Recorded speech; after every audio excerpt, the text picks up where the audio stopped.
This Choircast podcast is brought to you by Heretic Happy Hour, whose tagline is burning questions, not people.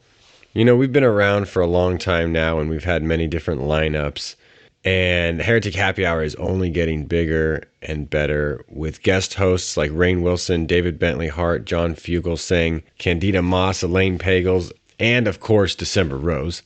2024 and 2025 are turning out to be our best years yet. So check us out on iTunes or Spotify or wherever you listen to podcasts. It's Heretic Happy Hour. We hope to see you soon.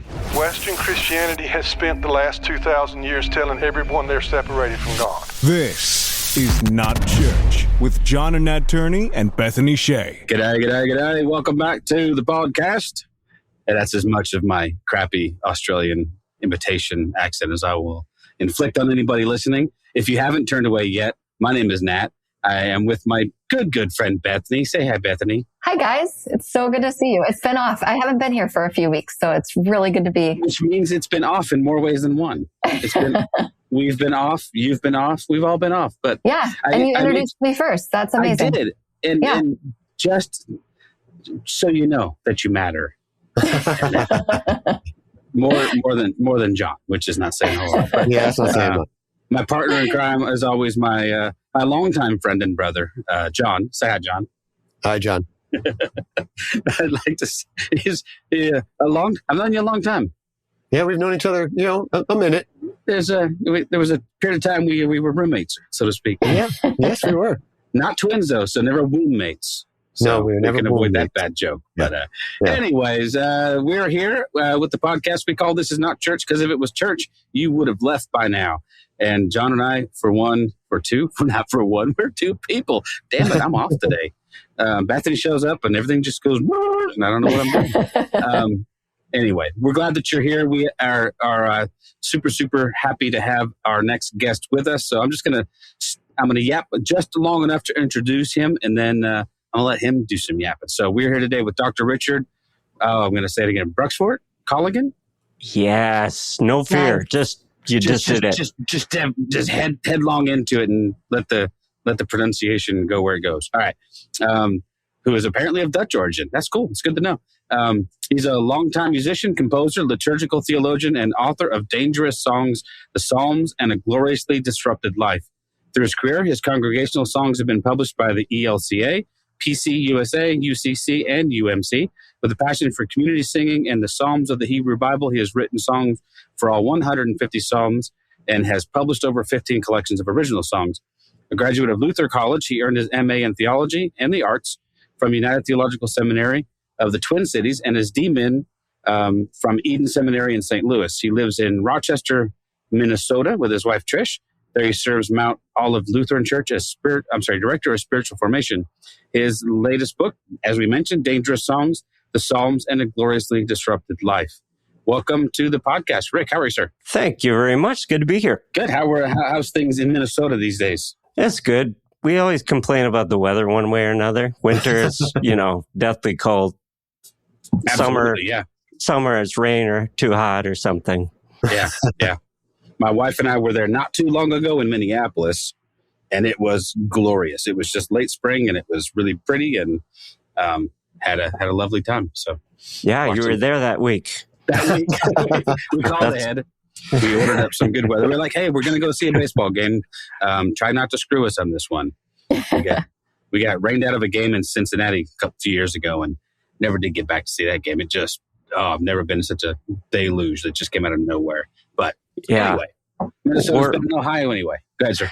We're in southern Minnesota, southeastern Minnesota is where Rochester is. So it's a season where if you're down here, people often go up to the lake, go up to the cabin. And so if they flee, and we don't see them in church or whatever, they're having a good time up north. Up there on the lake. That's awesome. Right. Well, great. If you wouldn't mind just kicking us off with a little bit about yourself, maybe a little bit about your spiritual journey, that would be awesome. Then we'll see where it goes from there. Well, that sounds good. My name is Richard, and our last name, Bruxvoort Colligan, is a combination of my wife's tribal name and mine. So the Bruxvoort is very Dutch, as you noticed, Nat. And the Colligan is pretty Irish. And together it looks like this scary thing with so many vowels, and it never fits like in the field of the computer. So when we got married, that's what we did. We have two dogs that we love, who are goofy, and we just moved about 3 months ago. So we're still unpacking, and there's a certain clutter to inside my brain. It's like, right. Yeah. And in the house everywhere. But I've been commuting to this job at Mount Olive for like 5 years, and it got really old. So what's at the tip of my mind is the sense of relief of being close to my family and where I serve. So that's been great. I grew up in Rochester, actually, so I know the town really well from the early 80s. Things have changed. But I went to our family went to a Missouri Synod Lutheran Church here every Sunday, confirmation, Sunday school, youth group, everything. And I would say, looking back, it was a conservative perspective that had me scared of God. And really, as much as Lutherans talk about grace, it was, I felt very critical. I feel like that tradition, the way I took it in as a very sincere kid who liked to study things, I took that in as it's critical what decisions you make. Try to please God, because God can get mad. You live your life a little bit embarrassed all the time. And I think when John the Baptist says in the gospel reading, Jesus, he must increase, I must decrease. That's when I knew, oh, good, we're supposed to be invisible people. A good Christian is supposed to just sort of be a doormat and stuff. So years of therapy and many seasons of different, spiritual framings, including fundamentalism in college, which was interesting. And that all fell apart. Wasn't sure there was a God to speak of or worth thinking about. And then I eventually came around to wanting to go to seminary, mostly not so much for a job, but because I was just becoming more and more inclined to get to the spiritual core, I guess, of a lot of different religious traditions, including Zen, which I was introduced to at seminary. So just about everything we do right now at the church involves imagination and art. Some of that happens in worship with preaching, but we have an artist studio every week where people come and work on visual art. We've got a film theology thing where we just watch whatever we want and talk about it. And a couple of different pub theology discussion things. So I love the community here. It's really stimulating. And I feel like it is marking, it reminds me every day of how your spiritual life changes, and the words you use to describe your spiritual life should change. We're meant to outgrow the old shit and see about new language. And those are, as a spiritual director, I find those kinds of stories of people in the midst of change intriguing, fascinating, because I know they're also terrifying for people to go through. Yeah, so sure. that kind of is what brings me here. That's cool. That's a whole lot of stuff. Well, that was articulate. I'm very erudite at times. I say things like, that's some cool stuff, man. There's a lot to think about. Did you find that your upbringing in specific church traditions facilitated your love of art and music, or was that something you pursued sort of outside of that? I wonder about that. We were just talking about the Beatles a minute ago. I grew up with Sgt. Pepper's on the turntable, show tunes. Yeah.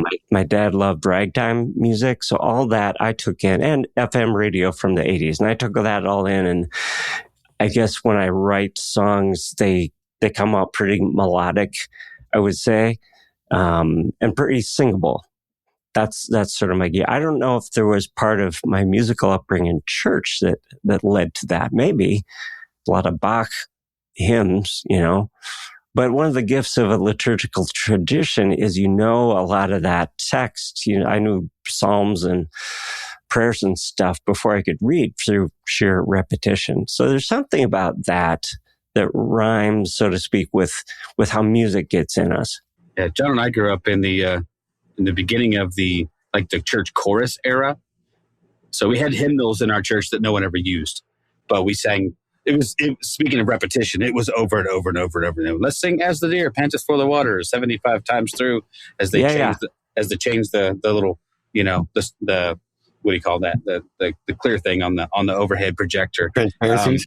Right. Transparencies. I remember those days. Yeah, but it was, to be fair, I mean, it was all very scriptural. It was, let's kind of sounds like to a degree what you're doing, where you're just, let's take this little bit of a psalm, let's put it to music, and let's, as I think it was intended to be, at least on some level. And then later on through the years, John and I got way more into more contemporary Christian pop worship, if you can call it that. But but I'm always curious about how they incorporate music into their liturgical life. I think it's really interesting. And I don't know, Bethany, I cut you off and I was starting to talk and I didn't mean to. What's up? No, it's okay. I'd love to hear what Rich is going to say about the liturgical. And I think my curiosity is very similar of, what about the Psalms have been so inspiring for you to specifically put towards music? And then I guess along that line, how do you incorporate that into your work as a spiritual director? That's a good question. I'm not sure, first of all, why the Psalms are so deep in me. I'm absolutely enthralled, and there's no earthly reason I should be, because they're strange. But certainly having been immersed in those at a young age was one thing. I think when I went to seminary the first time, I needed a big project, and the project turned out to be, there's a lot of scary stuff in the Psalms. I wonder why. What's behind those stories? How can there possibly be all these songs of praise and joy and stuff right next to songs that say, God, why have you abandoned me? Why have you screwed me over once again? And where the hell have you been? I'm like in the desert, searching for water. That's how it feels. Where are you?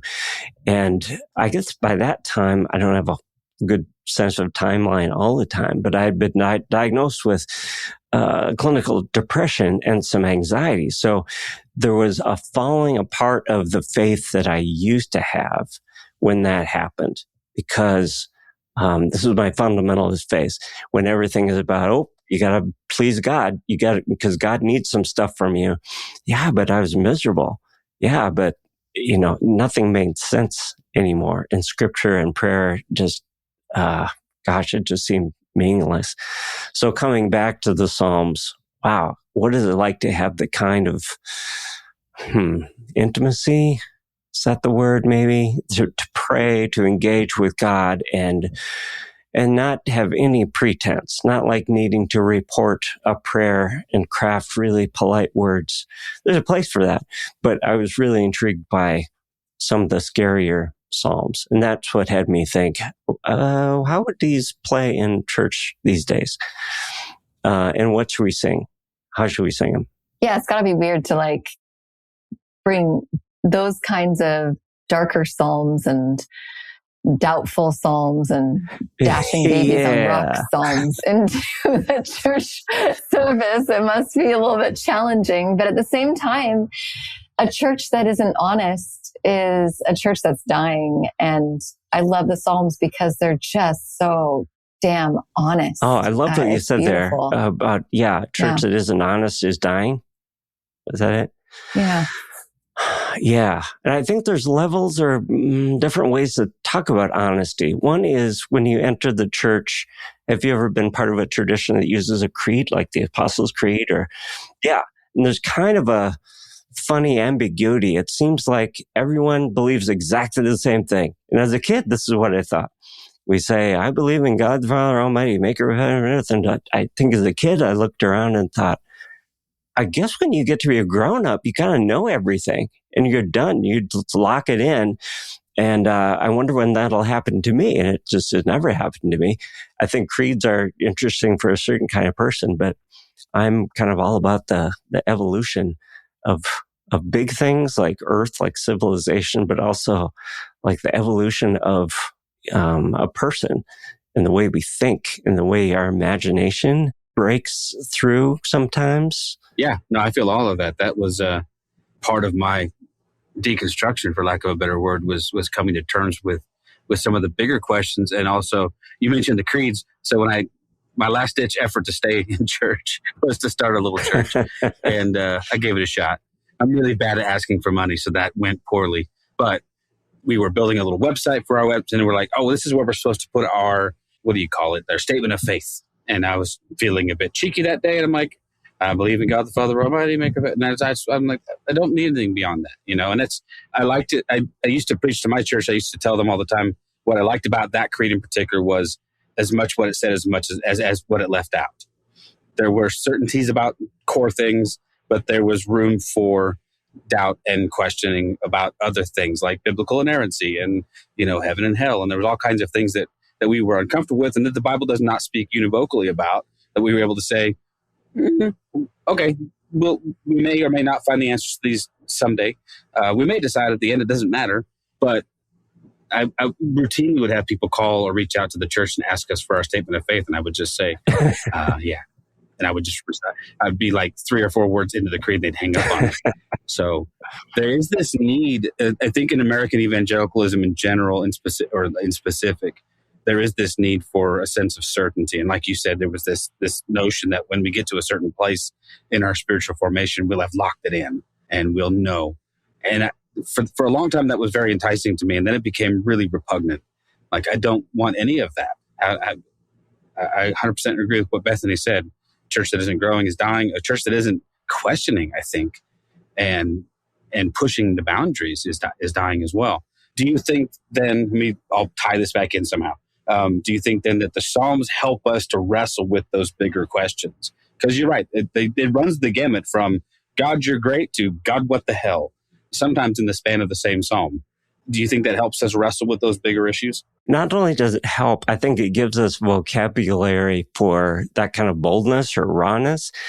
At some point in the book, I took a risk and said, you don't need to be a churchy person to dig the Psalms. You don't need to kind of believe the Bible or whatever. Let's think about this as just a time capsule from 3,000 years ago. If you dug this up in your backyard and hear these people describing a passionate life, wouldn't you pay attention? Holy cow, when these people are joyous, they like throw everything in.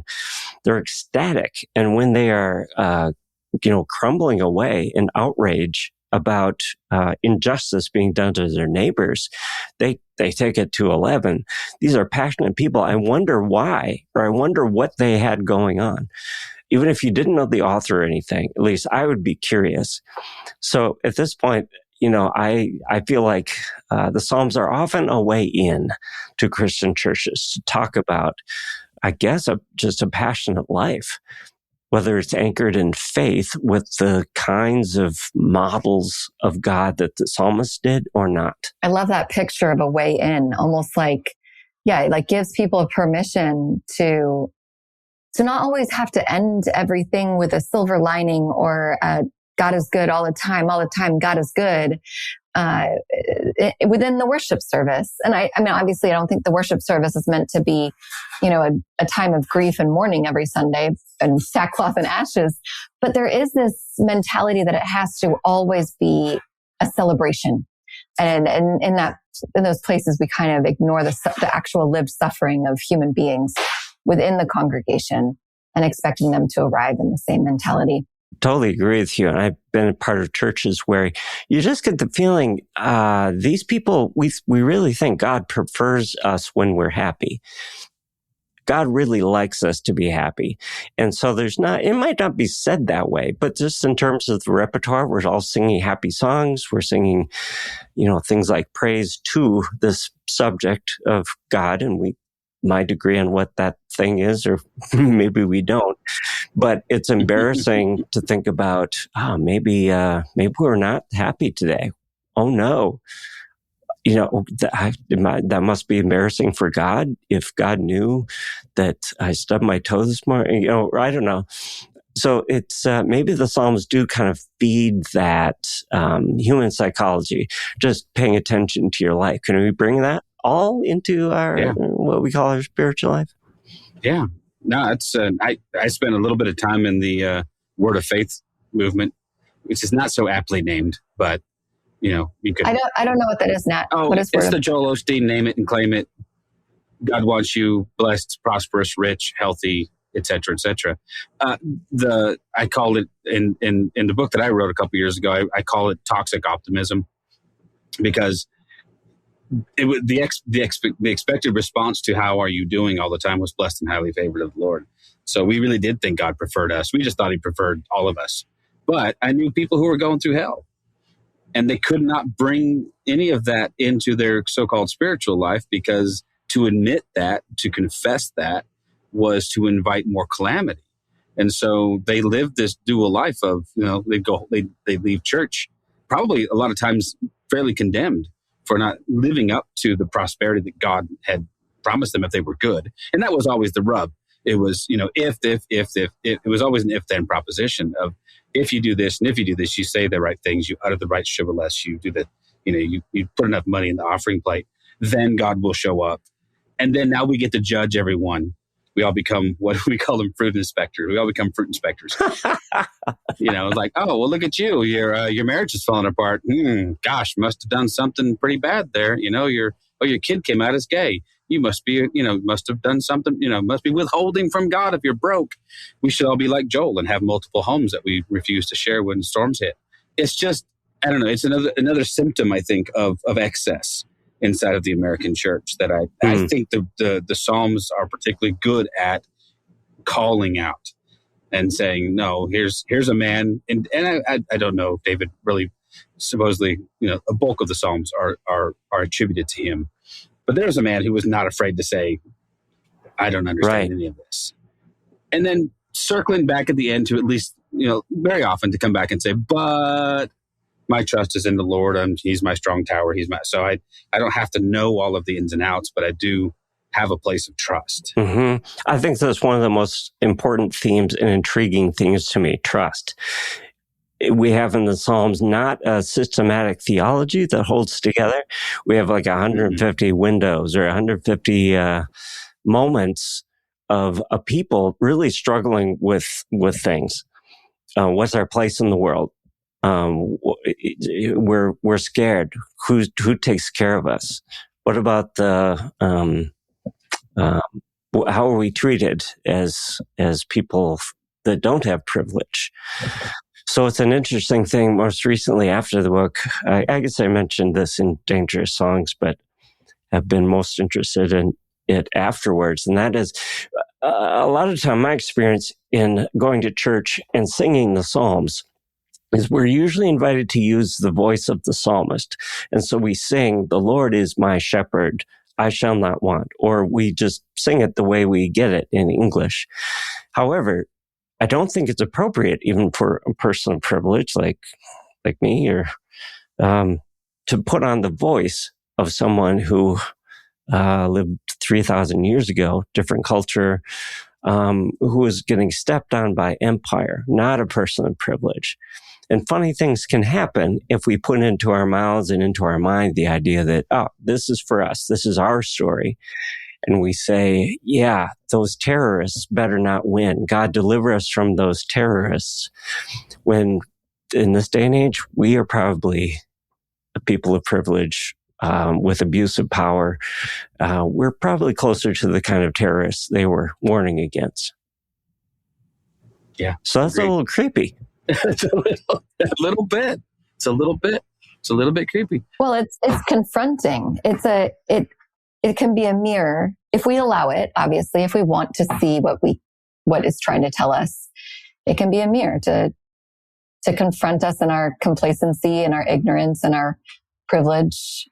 And a lot of those things that we're confronted in doesn't necessarily change our structure or the place in life that we are in, but it does help us to live with greater empathy and compassion towards those who live differently from us, and also not to name it and claim it, kind of like what Nat was saying. Like there's a reality that we are living a life that a lot of people wish they could live. We, especially as Americans, we can be considered, and white Americans at that, we can be considered the enemy to a lot of people around the world. They're all just jealous. Don't worry about it. Oh my gosh, Nat. That's horrible. They want to criticize us because they can't be us? No, I'm just teasing. Yeah. Yeah. No, to the degree that I'm interested anymore in any of this stuff, and I'll be honest, my fascination level has dropped off precipitously over the years. I am brought back, if I'm ever brought back, by the Psalms.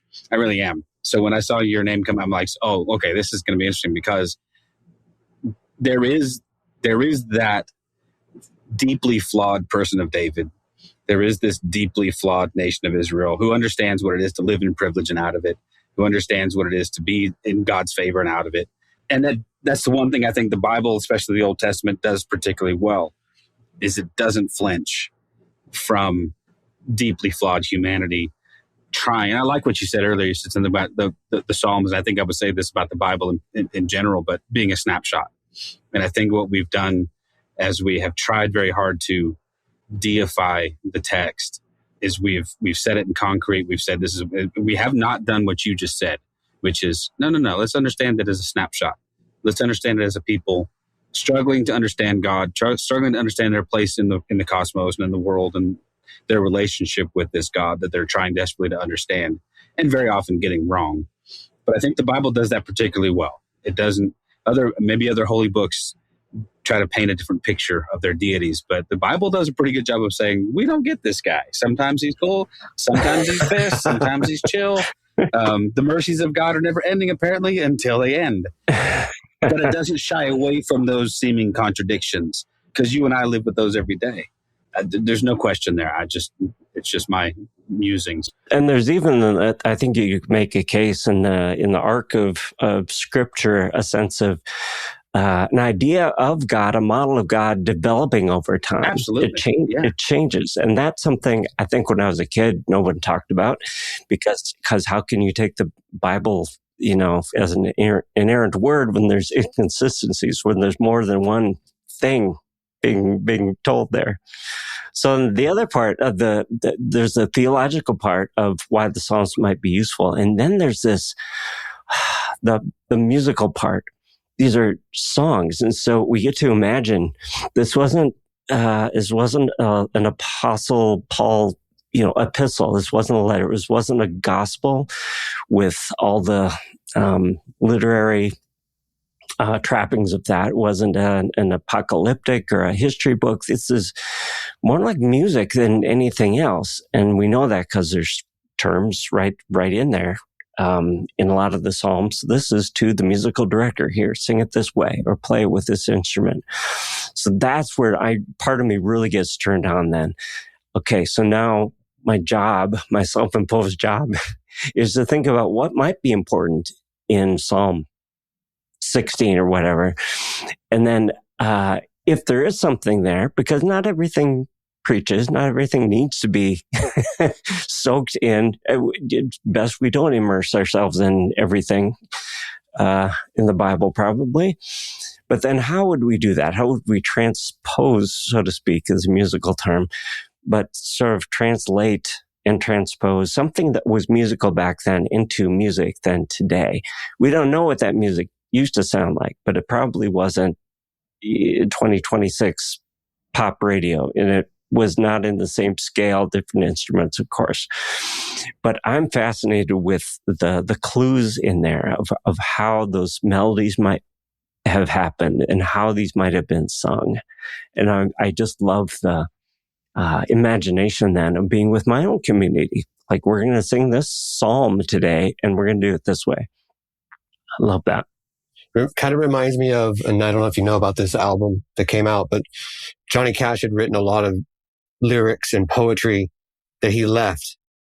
And then a group of artists put together songs using his poetry and his lyrics. And they wrote the music to it. Yes. So it was his stories, his words were written to their music. And some of it is just remarkably beautiful. What was that called, John? I think it's the only Johnny Cash related record I've not listened to, because I had a strong response to, like, I don't think I want that. I don't think I... Yeah. I love Johnny Cash. Seriously, everything. I grew up with his Folsom Prison record. But, yeah, what was that? I'll look it up. I don't remember the name of it, but I'll get it for you. Yeah. But that's kind of what it reminded me of, what you're doing. Yeah. With like taking these songs and kind of not making them your own, not like America's Got Talent or something like that, but you know, using your talents to bring these words to us in a new way. And I find that amazing. Maybe it's like doing a cover song. like there's something in there, but it's different. Well, I don't know. We've talked to a couple of authors who've done this kind of work as well, and they've finished. I can't remember the John, you'll remember her name. The woman who finished Henry Nouwen's book. Honestly, put the whole thing together, because he just left cassette tapes and smatterings of notes. But it's called Flying, Falling. Gosh darn, her name was Carol Whitney Brown? I think that's it. Okay. Anyway, but she was tasked with, because she had known Henry, had known him and had worked with him. She was given this pile of stuff, and then asked to take this idea he had for a book that he it's fascinating, because he had gotten really interested in this troupe of trapeze artists, these acrobats, and had followed them around in a caravan for years and gotten to know the families and all of the people there. And he was desperately trying to find a way to to write a book about them and pulling it into a spiritual. It's unbelievably good. It's the last book, or the most recent book, that I remember just sitting down and reading front to back and just going, okay. But she had the task of trying to find his voice in that. And then we also talked to Jeff Chu, who finished Rachel Held Evans' book that was about halfway through when she passed. And he said the same thing. The same challenge was, how do I write as me, but also find Rachel's voice in this and make sure that she's honored in that. So I can see that. And they had personal relationships with their subjects. How do you do that with someone like David or the nation of Israel or something like that from 3,000 years later and go, gee, I wonder what this would have sounded like on a lute or a zither or what other instruments they had with clanging cymbals and trombone. I don't know what kind of instruments. I know they had stringed instruments in David's. A lyre, didn't he play? Wasn't David supposed to have played a lyre? His pants were on fire sometimes, and that's what we know. Wasn't there a secret chord that David played, and it pleased the Lord? It pleased the Lord. It did. It really bugged the hell out of Saul, but it pleased the Lord, and it was good. Absalom was pissed, but wasn't he always kind of pissed? But I just think that's a monumental task. I love, to me, the ambition of this project is cool. Like, okay, how do we do this? And go ahead, sir. I learned something about myself in the last few years. Are you familiar, y'all, with the Enneagram? Oh yeah, a little bit. Well, okay. Well, I just know enough to sort of identify, and then like a general sense. So I think I'm an Enneagram 4, probably. Okay. And we, as I understand it, our strengths, we tend to be very intuitive, pretty open-hearted. Empathetic, creative, things like that. The dark side is we really need attention because we know how special we are. Are you looking at me, everyone? Hey, look over here at me. We know how special we are, and we get cranky if we're not sort of feeling validated. Anyway, one of the things about Enneagram 4s is we kind of, I think the tagline for 4s was, 4s are melancholy, and we like it that way. So anything that's moody, like I am kind of attracted to. And there's no part of scripture more moody than the Psalms. Oh my God. Yeah. All over the map. So there is sort of a perfect storm of my chemistry and personality and everything that's like, yeah, maybe I'm a likely person to be enthralled with these. So do you also lean towards like Lamentations and never mind, possibly not. A bit, but it goes beyond the melancholy to the I don't know, to the tragic almost. I don't know. Yeah. But I do remember saying at one point, I recognized inside of our church life that there wasn't the inclination to lament. And that was one of the things that I think was lost in a lot of that really toxically positive theology of God wants you happy, God wants you prosperous, was this inability to recognize pain and to recognize the universality of pain. And that, listen, that there's nobody here that escapes this. Like we all get wounded by life and the world and each other and wound ourselves. And the Lamentations and the Psalms, I think they help us at least lean into that somewhat, into our humanity and say, okay, Jesus wasn't immune to this. Jesus, there's a reason he quotes Psalm 22 from the cross and says, my God, why have you forsaken me? And that speaks, I think, to the humanity of that moment and to anyone who was listening with an earshot who would have said, oh, okay, I think I get what's going on here.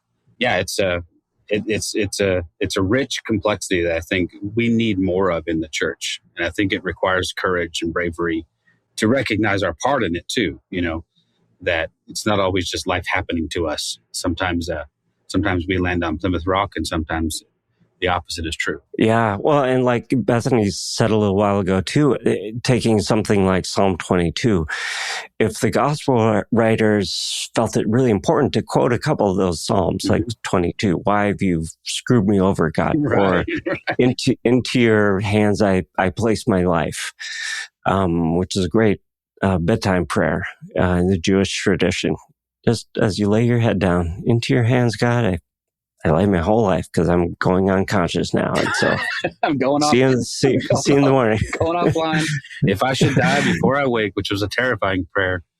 Oh, yeah. Oh, my Lord. But Bethany was saying there's a certain training in empathy and compassion that can come when we share that prayer with Jesus from the cross.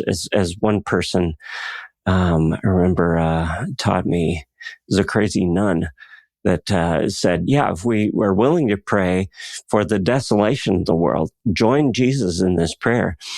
Why have you forsaken me? Look at who is forsaken. Look at who is the most vulnerable populations around, which I think, by the way, Jesus probably knew a lot of these Psalms by heart, maybe all of them. Yeah, and maybe his circle was always singing them. Mm-hmm. And I brought this up the other day. What if Jesus had a terrible voice? I think Pete Holmes has a riff about this. What if Jesus' voice was just awful? Or maybe, what did that sound like? Could Jesus have imperfect pitch? I don't know. Infallible pitch, inerrant pitch. Gosh. That's the I often used to joke about, I wonder what they talked about around the campfires. They were cooking, the fish they caught that day, and somebody's pulling somebody's finger and telling, potty joke. I don't know. I hope it was like that. I hope there was laughter and some raucousness to what was going on there. Yeah, it's that whole tapestry needs to be part of our life. I think, though, that all those things that we consider about what our universal sort of human experience is, and that's one that I hope we get to do. But anyway. Well, another inquiry into what you just said: what happens to people when they are not invited to experience a holistic life? Yeah, but are told, shut that shit down. Like in this room, we praise. It's not cool to talk about outrage. Not cool to talk about loneliness. What happens to people like that? You throw in, like, I'm from the Midwest, and so there's a certain German, Norwegian stoicism. You've heard the joke maybe about the Norwegian who loved his wife so much he almost told her. There's stuff like that, but there's also, and throw in there a sense of a particular kind of masculinity that has you prop up yourself with signs and signals of, I'm fine. Yeah. I don't need this help, and get out of my way because I'm strong.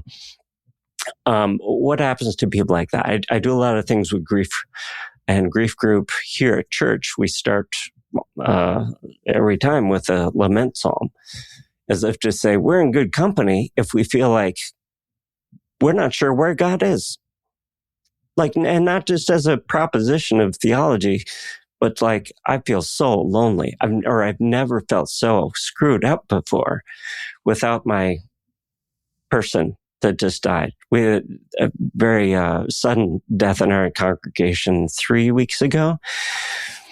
I think he died on a Thursday, came to church on Sunday. It was on everyone's mind. So in your church, I'm speaking to whoever is listening to this, like, what do you sing?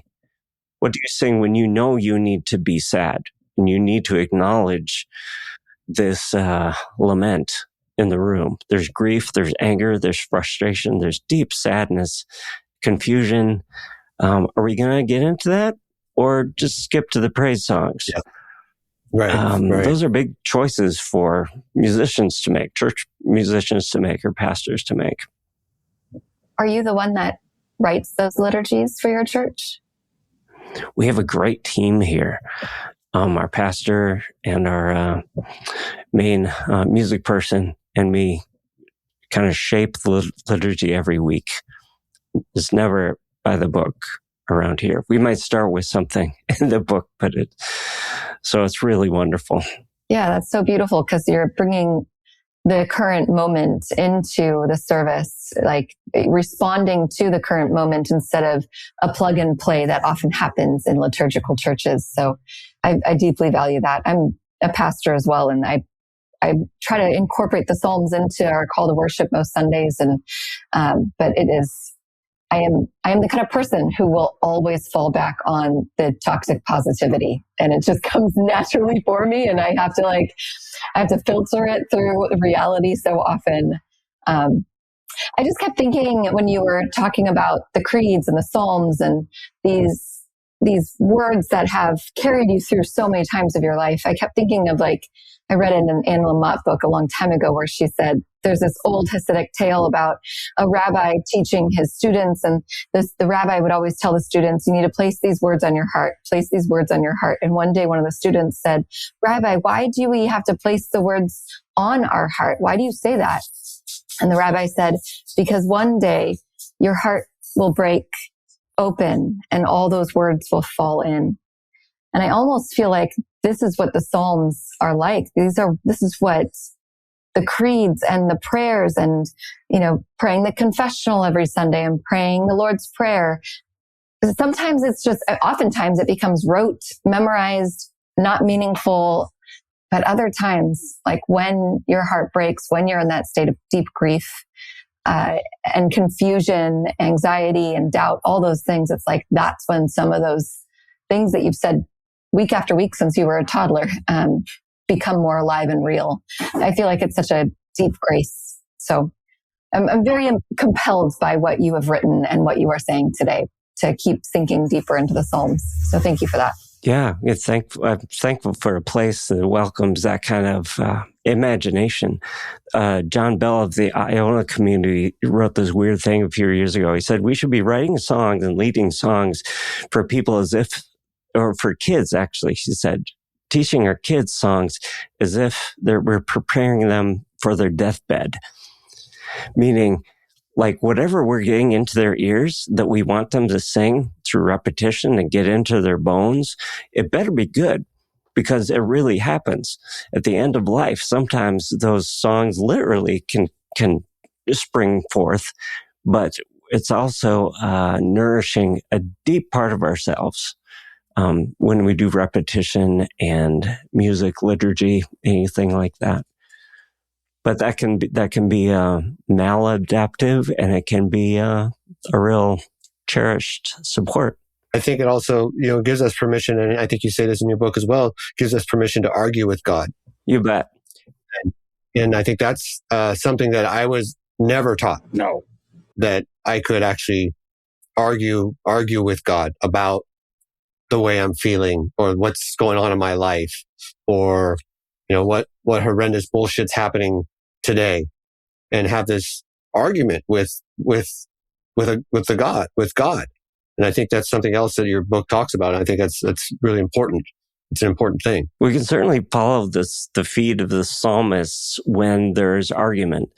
What is Psalm 85, I think? God, you said we were going to be your flock and you'd be our shepherd. Well, we are dying out here, so get your covenant ass back here and start taking care of us. And you said we were going to be like your vine and you're going to dress us and help us thrive. And we are scorched in the sun. We don't understand, but there is a tone. And for those of us that were raised to pray really politely with heads bowed and, hands full, nothing wrong with that, of course, but in only that posture, super politely, we're not going to get the imagination of the intimacy that we might have when we are ticked off at somebody and we need to tell them to sustain this relationship and have a good, honest relationship. We need to yell. Yeah. But I mean, I'd take that a step further. What if we don't really have a model of God that's like the psalmist, that's like, right. A fairly human-like royal king person that has a will, that has a desire, that has power. Some of us might have more like just escaping my mind, kind of theology that's just very natural. You know what God is? It's the seasons turning. It's planting a seed and watching it grow. Just the sense of whatever God is, God's nothing like a person. God's maybe more like the music of the spheres or the cloud. But we don't have to parrot the scripture or the Psalms or, pretend that we don't know the world is round. My friend Kathy said a few weeks ago, yeah, Jesus didn't know the world was round. They didn't, that just seemed hilarious to me. I actually was thinking that the other day. Jesus was a flat earther. Yep. Which, so were lots and lots of people. Right. It was, the Bible is nothing if not consistent in that regard. Apparently there's a tree somewhere from which you can see the whole world. But I don't know. I think it might have been Brad Jersak, and I don't think it's anything he's written, but talking to him one day, and he talked about sort of that hallmark of an authentic relationship with God is one where you could have a back and forth, where there could be an attempt to. I mean, what else is prayer other than trying to influence God, trying to persuade God to do something that maybe He hadn't planned to do? I know it sounds a little weird when you talk about an omnipotent, omniscient God, that somehow we can persuade Him to change His mind. But I do like that. I know that in the relationships in my life that are honest and authentic, there's plenty of give and take, or they're not real at all. My wife and I if we're not honest with each other, things go south in a heartbeat. And so why wouldn't that translate to our relationship with God as well? And I like it when there are characters in the Bible who advocate for others to God and say, okay, fine, if I could find 50 good people, would you maybe not then smoke them out with sulfur, fine for 50? Okay, but would you do it for 25? Okay, would you do it for if I could find one? It's fine. Yeah, it's just our bad we couldn't find even one. I don't know what we'd say in modern America. If you could just find one repentant Trump supporter, what would happen? Would you? I don't know, but that authenticity seems to create an intimacy with that individual that says, okay, I have the chutzpah, so to speak, to go to this divine creator of everything and say, I think you're screwing up here, man. And sometimes it's a matter of reminding God, as though He needs reminding, but reminding God of things He's promised and things He said. So, and maybe it's as much for them to remember things that God has promised and said, but didn't you say, you just that one you mentioned a minute ago? You said you would be our shepherd, and we would be your flock. So yeah, what the hell? Get the shepherding. What's happening here?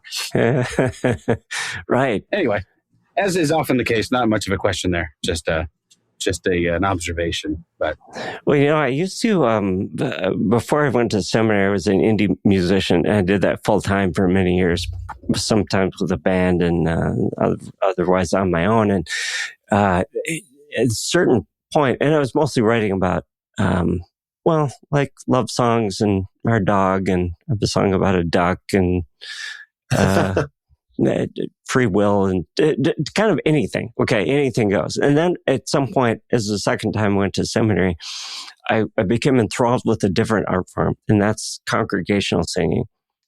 What kind of music do you write to help people sing together, to unify and diversify, so you can enact the diversity of a congregation with harmony and unity too.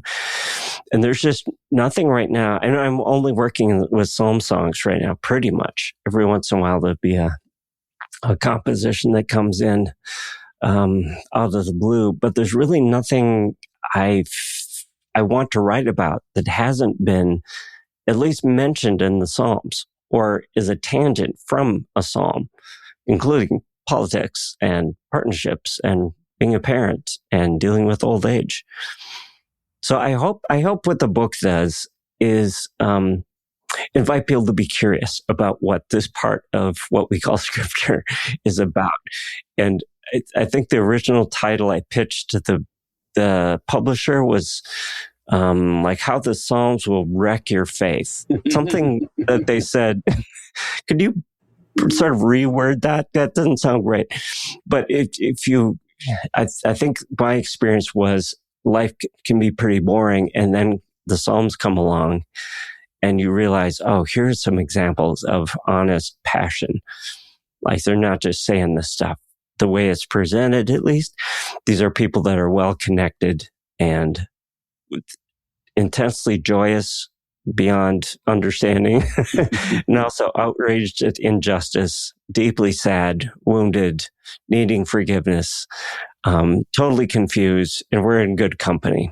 I hope that's what the book can do for folks these days. Very much in good company, and I think John and Bethany and I we feel all of those things at various times.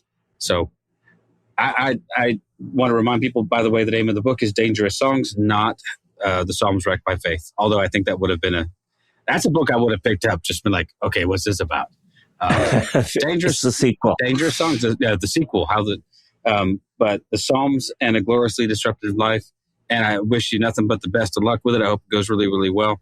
Next time I'm up in the Minnesota area, we'll swing by your church, maybe say hello. But John, Bethany. I wish you would. Yeah, absolutely. John, Bethany, any parting thoughts for our guest? Just thank you for taking the time to have this conversation with us. It's been amazing and been really good.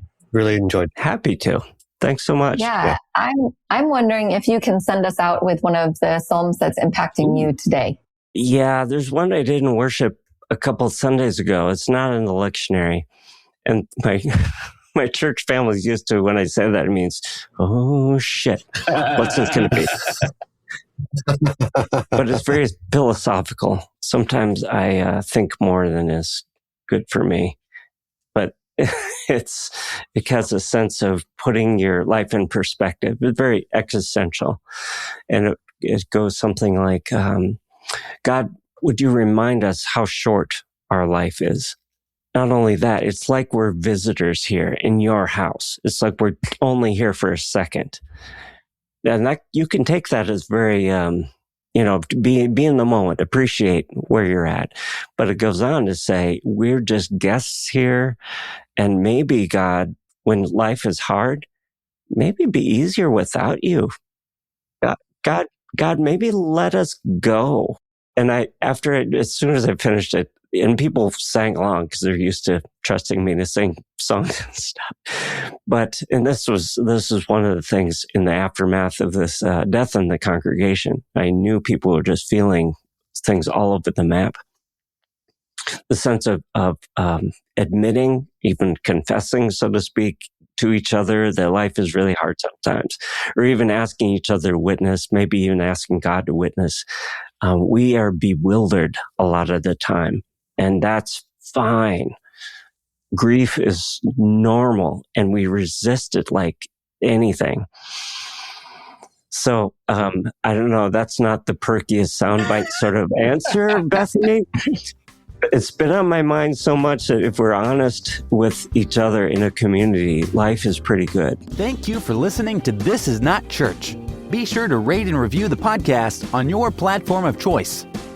If you would like to partner with us, visit patreon.com/thisisnotchurch, where you will receive exclusive content such as early access to episodes, videos of upcoming episodes, and live Q&A sessions. Be sure to check out our Facebook group or follow us on Twitter and Instagram. All the links are in the show notes. We'll be back soon with another episode.